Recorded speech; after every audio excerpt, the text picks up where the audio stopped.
Este año los festejos de San Juan Bautista serán sin la tradicional fogata. Así lo confirmó el padre Rómulo Cámpora, quien destacó que el domingo habrá una procesión de antorchas en las calles aledañas a la catedral.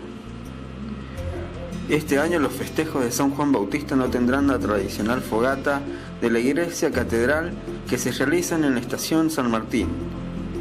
Es que, según explicó el padre Rómulo Cámpora, las obras de teatro del Bicentenario frenarán la celebración. De todos modos, en los barrios se realizará la fogata según lo hayan organizado las uniones vecinales y parroquias. Cámpora aclaró que habrá una procesión de antorchas en las calles aledañas a la catedral el domingo a las 18:30.